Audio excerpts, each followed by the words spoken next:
किसान, बदलते भारत की शान।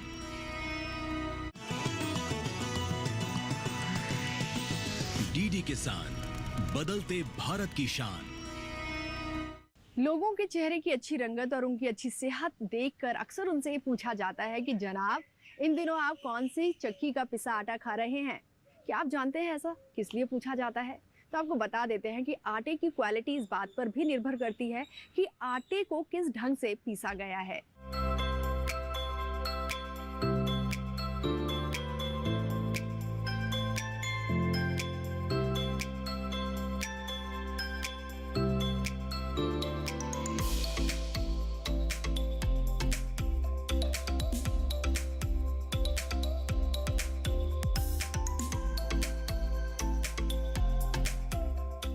नमस्कार, आप सभी का स्वागत है हमारे प्रोग्राम कृषि स्टार्टअप में। कृषि स्टार्टअप की टीम इस वक्त आई हुई है बरेली, उत्तर प्रदेश में, जहां हम आपकी मुलाकात आज कराएंगे एंटरप्रेन्योर सुशील तोमर से। सुशील तोमर आपके और हमारे लिए तैयार कर रहे हैं आटा, क्योंकि उनकी है आटे की चक्की।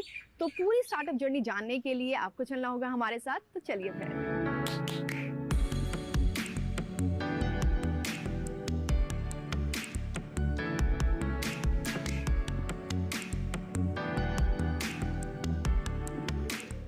तो दोस्तों, फाइनली हम आ चुके हैं बरेली के गांव गोविंदपुर में और मेरे साथ हैं आज सुशील तोमर जी। सबसे पहले तोमर जी, मैं चाहूंगी कि आप अपना जो परिचय है हमारे दर्शकों को दे दें।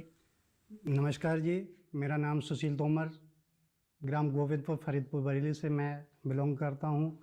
और मेरा एक छोटा सा सेटअप है जिसको फ्लोर मिल से बोलते हैं, और मैं इसको मिनी फ्लोर मिल बोलता हूं, जो कि चक्की आटा में भी इसको कह सकते हैं। बाकी के इसी के साथ साथ हमारा ऑयल का सेटअप है छोटा सा, और बाकी धान मिल भी बोलते हैं इसको। बाकी इनको सबको सपोर्ट मैं देता हूं अपने गांव वालों को, और अपना भी रोजगार इसी से चला रहा हूं। जी, तो सुशील जी, आपने कहा कि आपकी जो फ्लोर मिल है उसका क्रेडिट आप अपने गांव वालों को देते हैं, और साथ ही आपने बताया कि आप उसको मिनी फ्लोर मिल कह के बुलाते हैं। तो आपसे थोड़ा सा पीछे जाएंगे और जानना चाहेंगे कितना वक्त हुआ है आपके इस स्टार्टअप को, और क्या जर्नी रही इसके पीछे?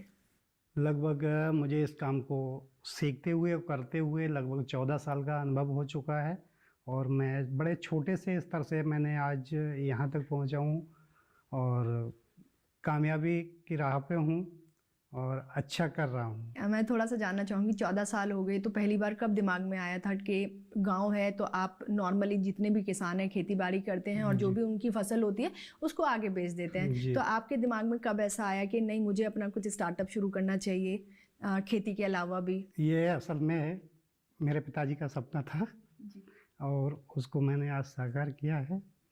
और उन्होंने मुझे काफ़ी उत्साह किया था कि आप गांव वालों के सहयोग करें, और जो फसल होती है उसको उचित मूल्य पे बाहर बेचने का सहयोग करें, और सहयोग में आप अगर चक्की लगाएंगे, आगे चल के फ्लोर मिल में भी कन्वर्ट करेंगे, तो इस चीज़ के लिए आपको राहत मिलेगी और अच्छा रहेगा जी। और मैं देख पा रही हूँ जैसे ही आपने पिताजी को याद किया, आप थोड़े से भावुक हो गए। आज आपने उनके सपने को साकार किया है, और बहुत मैं मानूंगी कि उनकी दूरदर्शी सोच रही कि किसानी के साथ साथ आपको अपना, क्योंकि किसान जब फसल उगाता है और उसको सीधे मार्केट में भेजता है तो उसको शायद वो दाम नहीं मिल पाता, लेकिन उनकी दूरदर्शिता ही थी ये कि उन्होंने कहा कि नहीं, हम अपनी फसल उगाएंगे और फिर अपना करके अपना आगे बढ़ा के और तब उसको मार्केट में देंगे, तो हम हमारी जो आमदनी हो। जी बिल्कुल, बहुत अच्छी और दूरदर्शी सोच उनकी रही। आज हम सभी लोग, इवन हमारे देश के प्रधानमंत्री भी यही चाहते हैं कि जो किसानों की आमदनी है वो बढ़े, और वो किस तरह से बढ़ेगी इसका सीधा सा यही है कि जब तक किसान खुद अपनी फसल को प्रोसेस करके मार्केट तक नहीं लेके जाएगा, अदरवाइज तो जो बिचौलिए हैं उसका लाभ उठाते रहेंगे और किसानों को उतनी आमदनी नहीं होगी। लेकिन आज का जो किसान है वो जागरूक हो रहा है, और आज से इतने साल पहले देखिए आपके पिताजी ने सपना देखा था और आप आज उसी नक्शे कदम पर चल रहे हैं, तो बेहद अच्छी बात है और अच्छा लगा हमें ये जान के। तो अगर हम बात करें आपके मार्केट की, तो ये सिर्फ बरेली के अंदर है या आगे भी आपका सप्लाई हो रहा है? कहाँ? नहीं, बाहर नहीं हो रहा है। हम अभी फिलहाल में छोटे स्तर पे 10 किलोमीटर के दायरा में हमने अपना कवर कर रखा है, क्योंकि अभी जल्दी में ही ये स्टार्ट किया है। थोड़ा समय हुआ है फ्लोर मिल में आए हुए, उससे पहले पुराना काम था तो गांव का ही काम था जी। अब हम अभी आज की तारीख में 10 से 12 किलोमीटर के दायरा को मैंने कवर कर रखा है, और अच्छी क्वालिटी, अच्छी गुणवत्ता के साथ हर घर में हमारा प्रोडक्ट पहुंच रहा है। और मैं उम्मीद करती हूँ कि अभी सिर्फ 10 किलोमीटर के दायरे में ये जा रहा है, आगे आपका 100 किलोमीटर के दायरे में भी जाए और 500 किलोमीटर के दायरे में भी ये जाए, क्योंकि आपकी जो मेहनत और जो लगन है वो कहीं ना कहीं दिख भी रही है और मैं मानती हूँ कि आगे वो रंग भी ज़रूर लाएगी। तो जैसा कि मैंने पहले ही कहा कि जब आपको एक शुरुआत करते हैं, हमेशा जो इनिशियल लेवल पे जो परेशानियाँ आती हैं वो सबके साथ आती हैं, स्पेशली जब हम शुरुआत करना चाहते हैं किसी उद्यम की। तो आपने जब ये स्टार्टअप शुरू किया तो किस तरह की परेशानियाँ आपके सामने थी? सबसे पहले आती है पैसे की कहाँ से लाएं। तो अगर छोटे से स्टार्ट करते हैं तो छोटी पूंजी से ही हमने स्टार्ट किया था, और हम हर किसी को यही कहते हैं कि अगर कोई सलाह लेता है हमारी तो हम कहते हैं छोटे स्तर से काम करिए, बड़ा अपने आप हो जाएगा। लेकिन शुरुआत में पैसे की समस्या आती है, तो इसके लिए आजकल सरकार की बहुत योजनाएं आ गई हैं। जिस समय हमने किया था उस समय कोई योजना नहीं थी। अब से 5-7 साल पहले से मुद्रा के तहत भी हमने बैंक से मदद ली थी। उसके बाद में आज ये मोदी जी की जो आई है योजना, इसके तहत फ्लोर मिल के लिए हमने काफ़ी मदद ली और मुझे सब्सिडी भी मिली है उस पर। कितनी सब्सिडी मिली है? 35 लगभग मैंने 14 लाख बैंक से लिया था, कुछ अपने पास से लगाया। उसके बाद में 35% सब्सिडी, लगभग 5,37,000 के आसपास सब्सिडी भी मुझे प्राप्त हो चुकी है। तो काफ़ी अच्छी बात है कि सरकार से मदद मिली है। और बिल्कुल सरकार की काफ़ी अच्छी योजनाएं हैं जो कि प्रमोट करती हैं कि आप अपने उद्यम को डालें और सरकार आपके साथ है। जी आपने अपना ये जो भी सेटअप लगाया है, आज आपकी सरकार ने तो मदद की है, साथ ही आप गांव वालों को भी इसका क्रेडिट देते हैं। इसकी क्या खास वजह है, किस तरह से उनका सपोर्ट मिला, ये भी हम आपसे जानना चाहेंगे। तो हमारा ये गाँव जो था कई बार रामगंगा नदी से कटा, तीसरी जगह पे हम लोग यहाँ पे आए हैं और बड़ी मुश्किलों से सामना किया है और काफ़ी समय हर परिस्थिति से गुजरते हुए आज यहाँ तक पहुँचे हैं। हमारे परिवार, हमारे गांव सभी ने बड़ा सहयोग किया। संगठनों से जूझते हुए आज हम यहाँ तक आए हैं। बाकी परेशानी का नदी बार बार परेशान करती है। ज़मीनें हम लोगों की बिछड़ गई, कुछ पानी में है आज की तारीख में रामगंगा नदी में, कुछ उस पार हैं। तो जीवन बड़ा संघर्षों से गुजरा और यहाँ तक हम लोग आए हैं। बहुत ही मुसीबतों के सामने करते हुए छोटी सी उम्र से लगाव रहा कि कुछ ना कुछ नया किया जाए। पिताजी का सहयोग बहुत रहा, कुछ ना कुछ नया बताते रहे कि ये करना है, ये करना है। तो जाके कहीं ना कहीं कुछ समझ में आया कि ऐसा किया जाए कि गांव वालों को सहयोग मिले और हम गांव वालों के लिए कुछ ना कुछ कर सकें। बिल्कुल। तो जाके धीरे धीरे ये सब अब से 14 साल पहले एक छोटा सा इंजन और चक्की लगाया था, परचूनी की दुकान रखी थी हमने। स्तर धीरे धीरे उससे बढ़ता हुआ, बाकी गांव का सहयोग रहा। 50 किलो 20 किलो से काम स्टार्ट किया। 5 कुंटल 10 कुंटल की कैपेसिटी में आज की तारीख में हम पहुंच चुके हैं। बाकी गांव का सहयोग रहता है, बाकी हम मार्केट में भी आज की तारीख में हैं।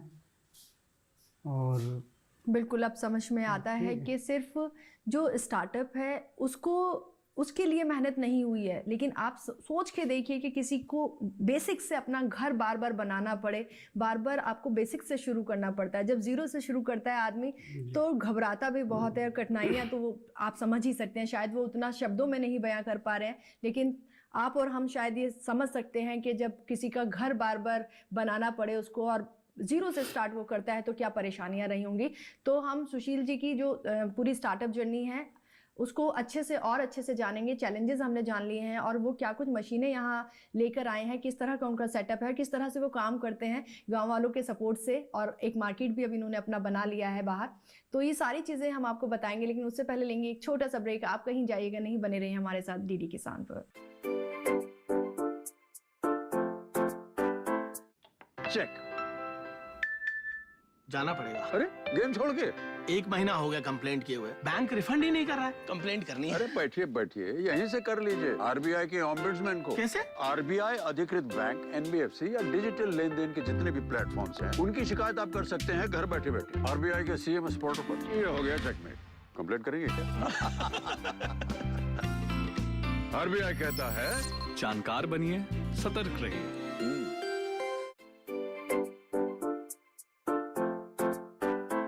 ब्रेक के बाद एक बार फिर आप सभी का स्वागत है हमारे प्रोग्राम कृषि स्टार्टअप में। और कृषि स्टार्टअप की इस जर्नी में हम आए हुए हैं बरेली गांव गोविंदपुर में। आज हमारे साथ हैं सुशील तोमर जी। तोमर जी, तो अब आपसे आपकी मशीनें हमें यहाँ पे दिखाई पड़ रही हैं, तो आपसे जानना चाहेंगे कि जो प्रोसेसिंग है वो किस तरह से होती है। लेकिन उससे पहले ये जानना चाहूंगी कि जो आप गेहूं या चावल लेते हैं तो वो आपका खुद का, आप खुद उगाते हैं खेतों में, ये गाँव से लेते हैं, गाँव के बाहर से आ रहा है?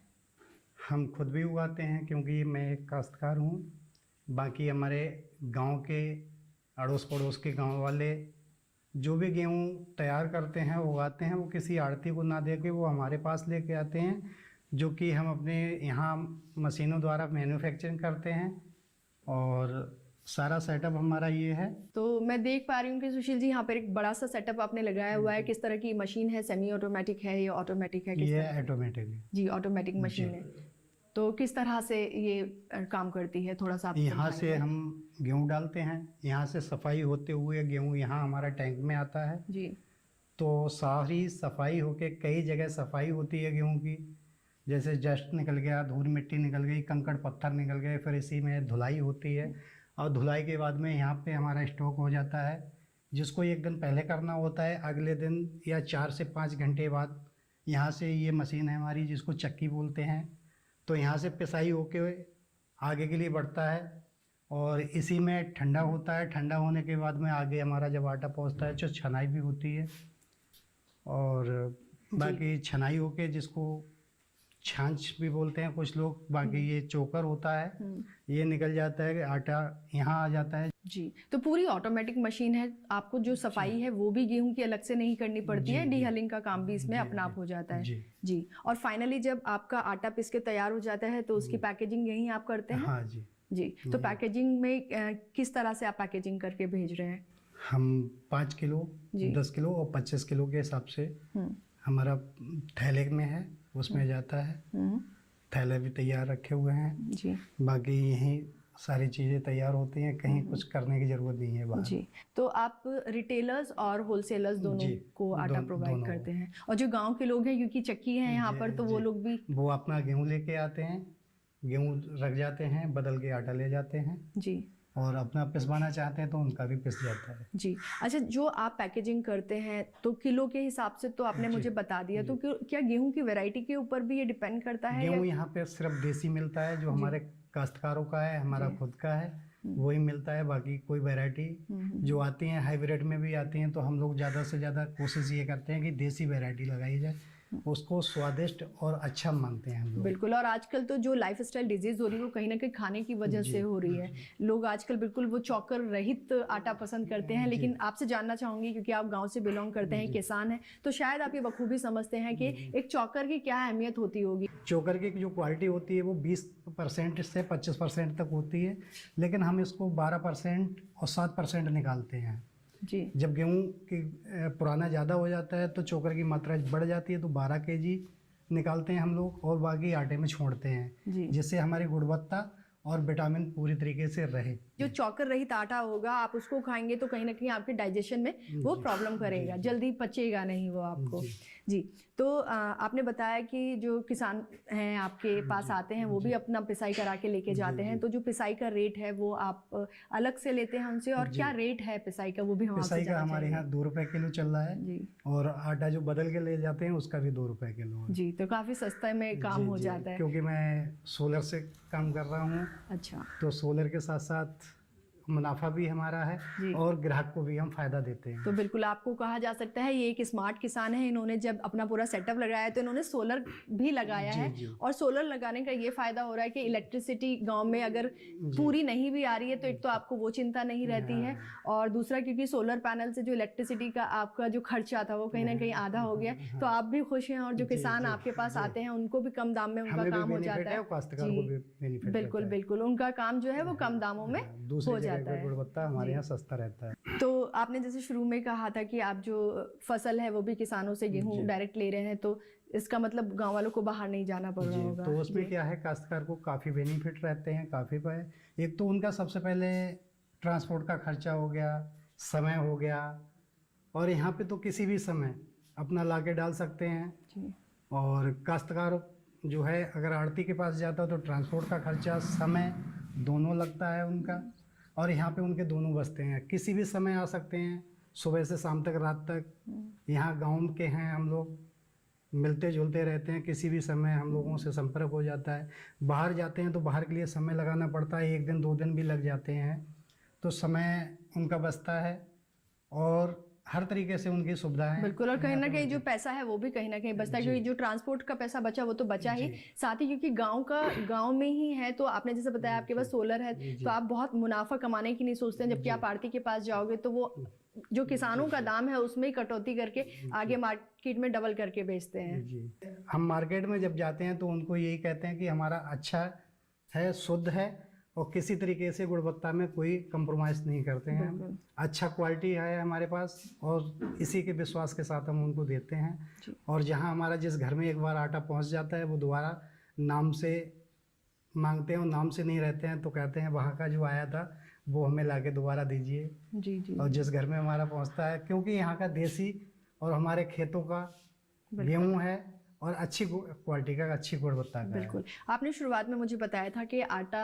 तो आप कर ही रहे हैं, साथ ही आप ऑयल, सरसों का तेल भी यहाँ पर कर रहे हैं और चावल भी, तो वो भी आपसे समझना चाहेंगे। सेम मशीन से हो रहा है, उसके लिए सेटअप अलग है, किस तरह से होता है? साइड में लगा हुआ है, ये तो हमारा हो गया अंदर आटे के लिए, बाहर साइड में लगा रखा है हमने चावल और तेल का। जी, तो चलिए वो भी आपसे समझ लेते हैं किस तरह से होता है।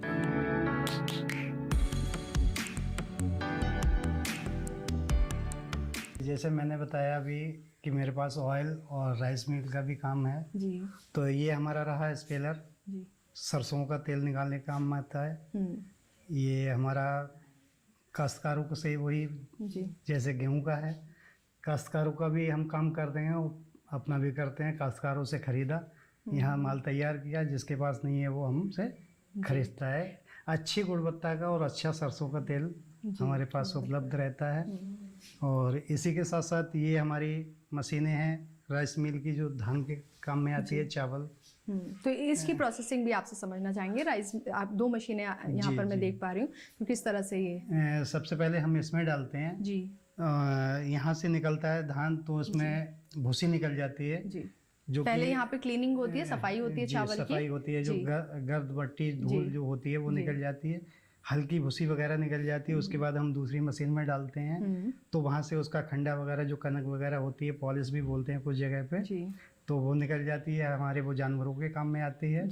धान में ऐसी कोई चीज़ नहीं होती है जो वेस्ट हो, सारी चीज़ हम लोगों के ही काम में आती है। कुछ काश्तकार ऐसे हैं जो कि वो अपना चावल यहाँ से निकलवा के मार्केट में चावल ही बेचते हैं, ना कि धान, क्योंकि धान बेचते हैं तो उनका सस्ता जाता है, चावल जब बेचते हैं तो अच्छे रेटों में जाता है, अच्छा मुनाफा उन्हें मिलता है। ये जो सोलर आपने लगवाए हैं, तो किस तरह से लगवाए, कैसे पता चला कि अगर मैं सोलर लगवाऊंगा तो इससे काफ़ी मुझे आसानी होगी? एक बार हमें पता चला पेपर के माध्यम से कि सोलर आता है जिससे आप लाइट जला सकते हैं, तो उसको हमने कई जगह देखा, पूछा, समझा लोगों से, तो एक छोटा बैटरी और सोलर लेके आए थे, उसको हमने यूज करा। घर में छोटी छोटी लाइटें लगाई थी, एक पंखा भी था, उससे हमने काम किया। तो उसी चीज़ को समझते हुए फिर अभी जो कई साल पहले स्कीमें निकलती थी कि काश्तकारों को सोलर खेतों में यूज करना चाहिए, सोलर पंप के नाम से स्कीम में आई थी, तो कई लोगों ने सोलर पंप लगाया। तो हम देखने गए थे बहुत बहुत दूर तक, चलने के बाद में दोपहरी में गए, शाम में गए, सुबह में गए, तो देखा कि किस तरीके से ये काम कर रहा है। बिल्कुल, वो जो एक बिजली की समस्या थी उससे कहीं ना कहीं समस्या का समाधान हुआ। तो ये देखा कि धूप से हमारे खेतों में पानी लग रहा है। जी, तो ये जो सोलर आपने लगवाए हुए हैं, तो कितनी इससे बिजली जो है वो प्रोड्यूस हो जाती है? आपका पूरा खर्च चल जाता है, मतलब जितना आपको यूसेज है यहाँ पे? जी जी। फिर हमने देखा कि इस पे हमें सब्सिडी मिलेगी या नहीं मिलेगी, तो कई जगह से निकल के आया कि ये सोलर पंप के सब्सिडी है, सरकार के तहत लगा है, लेकिन आपका कमर्शियल में आता है तो आपको मार्केट से परचेस करने पड़ेगा। तो हमने वो परचेस किया और लगाया, उससे जब बेनिफिट मिला तो अभी करीब 1 साल लगभग हो गया जो कि फ्लोर मिल जब लगाया, इसकी कैपेसिटी बढ़ी, तो सोलर भी हमारे लिए कैपेसिटी बढ़ानी पड़ी, तो 7.5 से हमने 15 किलोवाट किया है, और 15 से अब उसको हम 20 किलोवाट में कन्वर्ट कर रहे हैं, क्योंकि अब हमारे पास लोड जो है 15 खर्चा क्या आता है सोलर का? एक बार अगर आपने लगवा लिया है तो कितना वो खर्चीला पड़ता है? शुरुआत में बहुत महंगा था, लगभग 36-37 रुपये पर वाट था और आज जो है 20-22 रुपये पर वाट के हिसाब से मिल रहा है। लगभग जो 20 किलो हमारा लगेगा, 20 किलो वाट का जो है लगभग आज की तारीख में 7 से 8 लाख रुपए का सोलर का खर्चा आ जाएगा। तो देखिए सुशील तोमर जी से हमने पूरी प्रोसेसिंग भी समझ ली है और किस तरह से वो एक स्मार्ट किसान की तरह उन्होंने सोलर पैनल्स का भी इस्तेमाल वो यहाँ पर कर रहे हैं। बिजली की समस्या से वो जूझ नहीं रहे हैं। हालांकि अब तो गांव में अच्छी बिजली आती है, लेकिन फिर भी जो खर्च है उससे कहीं ना कहीं आपको एक निदान मिल रहा है। बातचीत जारी रखेंगे सुशील तोमर जी से, लेकिन उससे पहले लेंगे एक और छोटा सा ब्रेक। कहीं जाइएगा नहीं, बने रहिए हमारे साथ डीडी किसान पर। नमस्कार किसान भाइयों और बहनों, आप देख रहे हैं मंडी खबर। मैं हूं आपकी एआई एंकर भूमि। आज हम आपके लिए लाए हैं देश भर की मंडियों से ताजा तरीन भाव। शुरू करते हैं प्याज के भाव से। एग मार्केट के अनुसार उत्तर प्रदेश की तुलसीपुर मंडी में प्याज के सौदे 2125 रुपए प्रति क्विंटल पर हुए। पंजाब की जलालाबाद मंडी में प्याज की खरीद 1800 रुपए प्रति क्विंटल पर हुई। राजस्थान की बीकानेर मंडी में प्याज का भाव 1400 रुपए प्रति क्विंटल रहा। चलिए देखते हैं सोयाबीन का भाव। गुजरात की बक्सरा मंडी में सोयाबीन का भाव 4240 रुपए प्रति क्विंटल रहा। गुजरात की धोराजी मंडी में सोयाबीन की खरीद 4280 रुपए प्रति क्विंटल पर हुई। मध्य प्रदेश की इंदौर मंडी में सोयाबीन का कारोबार 4200 रुपए प्रति क्विंटल पर हुआ। और अब हम आते हैं पपीते के भाव पर। पंजाब की जलालाबाद मंडी में पपीते का भाव 2550 रुपए प्रति क्विंटल रहा। राजस्थान की बीकानेर मंडी में पपीते के सौदे 2400 रुपए प्रति क्विंटल पर हुए। उत्तर प्रदेश की रायबरेली मंडी में पपीते 2425 रुपए प्रति क्विंटल पर बिका। सभी भाव आवक और गुणवत्ता के अनुसार हैं। तो यह था आज का मंडी भाव। आप देखते रहिए डीडी किसान। धन्यवाद। एक बार फिर स्वागत आप सभी का हमारे प्रोग्राम कृषि स्टार्टअप में। कृषि स्टार्टअप की टीम इस वक्त है बरेली गोविंदपुर गांव में और मेरे साथ है एंटरप्रेन्योर सुशील तोमर जी। तो तोमर जी, आपसे बहुत कुछ हमने जान लिया है, प्रोसेसिंग हमने जान ली है, आपके संघर्षों के बारे में हमने जान लिया है। अब हम आपसे ये भी जानना चाहेंगे कि जो आपका फ्यूचर विजन है वो क्या है। अगले 3 साल 5 साल में आप अपने आप को कहाँ देखते हैं और क्या करना चाहते हैं? इस काम को ऊंचाइयों तक पहुंचाने का और हर घर में पहुंचने का प्रयास हमारा है। और ये जो कदम चल रहे हैं वो बढ़ते रहेंगे। इनको हमने कभी ये नहीं सोचा है कि हम क्या करेंगे क्या नहीं करेंगे, बस ये सोचते रहेंगे कि नया कुछ करें और आगे कुछ करें। जी, तो सुशील जी, मैं ये मौका सबको देती हूँ, आज आपको भी दूंगी।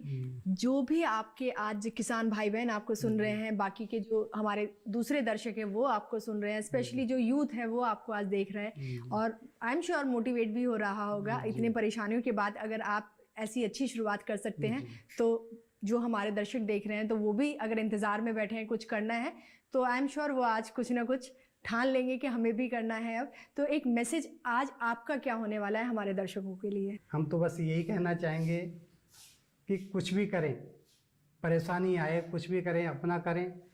और मैं जब जीरो से अपना कर सकता हूँ, आज अच्छे मुकाम पे अच्छा काम कर रहा हूँ, आप लोगों भी करें और जो मन में आए जिस तरीके से करें। अपने कृषि को बढ़ाने के लिए, अपने कार्य को करने के लिए कठिनाइयाँ हर काम में आती हैं, लेकिन अपने आप को पीछे नहीं हटाना है और कठिनाइयों का सामना करना है।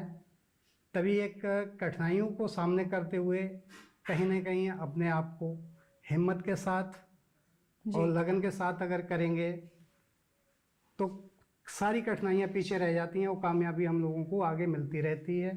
बिल्कुल सही कह रहे हैं सुशील जी। यहाँ पर कठिनाइयाँ सबके जीवन में आती हैं और कठिनाइयाँ तब तक ही होती हैं जब तक कि आप वो पहला कदम नहीं बढ़ाते। अपना हिम्मत, अपने हौसले से आप कठिनाइयों को दूर कर सकते हैं, क्योंकि कठिनाइयाँ सबके जीवन का एक अहम सच है। वह जिंदगी क्या जिंदगी जो सिर्फ पानी सी बही, सच हम नहीं सच तुम नहीं, सच है महज संघर्ष ही। तो संघर्ष से हमें घबराना नहीं है, इसके साथ हमें आगे बढ़ना है। आपसे मिलकर बेहद खुशी हुई सुशील जी और हम उम्मीद करते हैं आगे आप इसी तरह उन्नति करते रहें, तरक्की करते रहें, अपने साथ साथ अपने किसान भाई बहनों की भी तरक्की में आप सहयोग करें। आपसे यही उम्मीद है। गांव में चक्की होने से बहुत गांव के ग्रामीण लोगों को फायदा हो रहा है। एक तो शुद्ध आटा मिल रहा है और जानवरों को चोकर मिल रहा है इससे, और हमारे क्षेत्र में रोजगार भी मिल रहा है। जो बाहर किसान अपना ट्रैक्टर ट्राली से किराया भाड़ा से ले जाता था वो पैसा बच रहा है, और जो बाहर रेट से हैं वही रेट से यहाँ गेहूँ और ये उसकी खरीदारी कर रहे हैं धान की। मैं यहाँ काम करता हूँ आटा प्लांट पर, और यहाँ मतलब आटा भी सस्ता जाता है और बढ़िया आटा है, पिसाई भी सस्ती है। वैसे कहीं अंत पिसाओगे तो 3-4 रुपये किलो जाता है, यहाँ 2 रुपये किलो। तो ये प्लांट लगने से हम लोगों को बहुत बड़ा फ़ायदा है, क्योंकि हमारा अनाज भी यहीं बिक जाता है, अच्छे रेटों में चला जाता है, हमारा खर्चा भी बच जाता है, और सब फ़ायदा ही फ़ायदा है। चोकर भी मिलता है, आटा भी पिसता है, सारे काम हो जाते हैं इधर ही, तेल भी बन जाता है इधर सरसों वाला। दोस्तों, अगर आपको लगता है आपकी स्टार्टअप जर्नी भी दिलचस्प है और ये लोगों तक पहुंचनी चाहिए, तो आप हमें मेल कर सकते हैं। हमारी मेल आईडी है digital.agrikisan@gmail.com। इसी के साथ प्रोग्राम में अब तक दिखाए गए हमारे किसी भी स्टार्टअप की अगर आप कॉन्टैक्ट डिटेल्स चाहते हैं, तब भी आप हमें इसी मेल आईडी पर मेल कर सकते हैं। मेल आईडी फिर से दोहरा देती हूँ आपके लिए, digital.agrikisan@gmail.com। अगले हफ्ते एक नई स्टार्टअप जर्नी को लेकर फिर हाजिर होंगे, तब तक के लिए दीजिए इजाजत, नमस्कार।